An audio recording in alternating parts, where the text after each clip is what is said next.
What if a civilization became so advanced, it needed the full power of its star? What if they built structures so vast, they could block that starlight? We found a star that was dimming in a way that nothing natural could explain. The data was chaotic, unprecedented. Was it a cloud of comets or was it something built? The hunt for alien megastructures is on.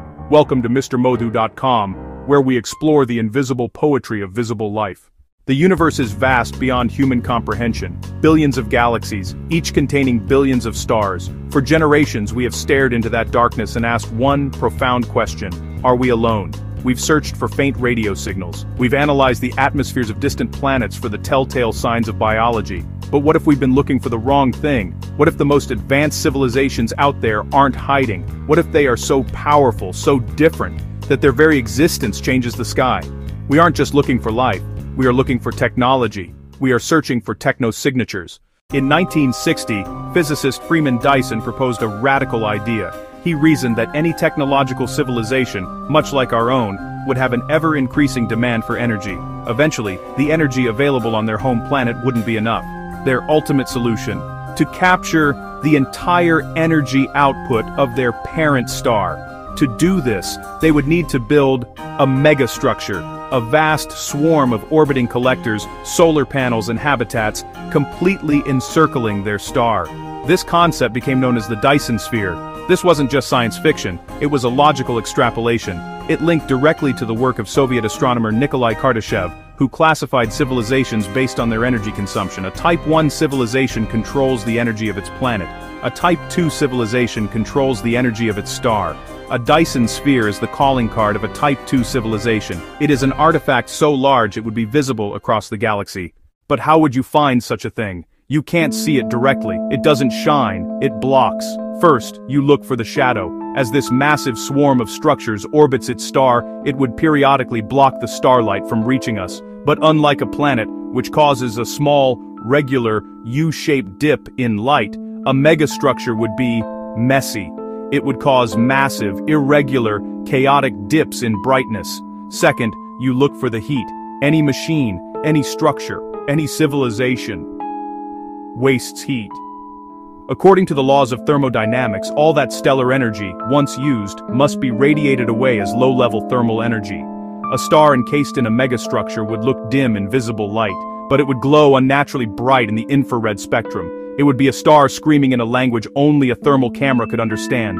For decades, this was just a theory, a fascinating what-if, until 2015. NASA's Kepler Space Telescope was a revolutionary planet hunter. It stared at one patch of sky, monitoring the brightness of over 150,000 stars, looking for those tiny rhythmic dips that signal a transiting planet. And then, it found KIC 8462852. The star, later nicknamed Tabby Star, after astronomer Tabitha Boyajian, who led the investigation, was bizarre.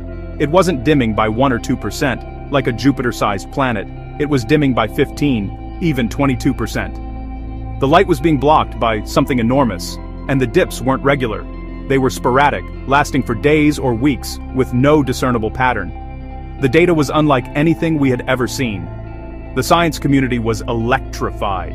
Every natural explanation was put on the table. A swarm of disintegrating comets. Plausible, but you would need an impossibly large number of them. Planetary collisions? The debris wouldn't last long enough. A problem with the star itself. It appeared perfectly normal. The most bizarre hypothesis, the one whispered in hallways and finally published by astronomers like Jason Wright, was that we had found it. A massive, partially built alien megastructure. A Dyson swarm in progress.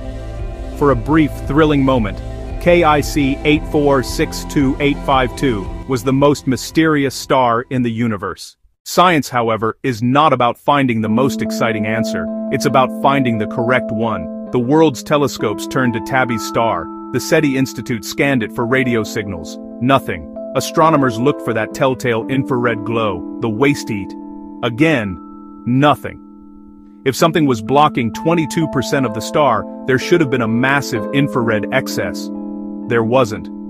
Over the next several years, further observations offered a more mundane, yet still fascinating explanation. The dimming appears to be different at different wavelengths of light. This strongly suggests the culprit is not an opaque solid object, like a megastructure, but rather dust. Not a simple comet swarm perhaps, but a vast, complex cloud of interstellar dust moving between us and the star.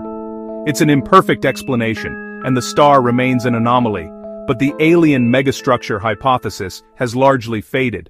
But the story of Tabby Star was not a failure. It was a revolution. It taught us how to look. It proved that we have the technology to detect anomalies on a stellar scale. It took the search for technosignatures from the fringe of science and brought it into the mainstream. Today, new surveys are scanning the sky, explicitly looking for the heat signatures of Dyson spheres.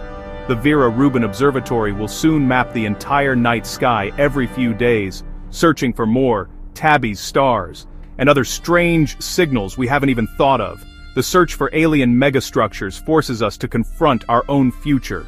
Will we one day become a Type 2 civilization? Will we rearrange our solar system to survive? And if we do, what shadows will we cast across the cosmos? We continue to search, not just for green microbes on a distant world, but for the grand, invisible poetry, written by the visible, technological life that may already be out there. Thank you for watching. This is MrModhu.com.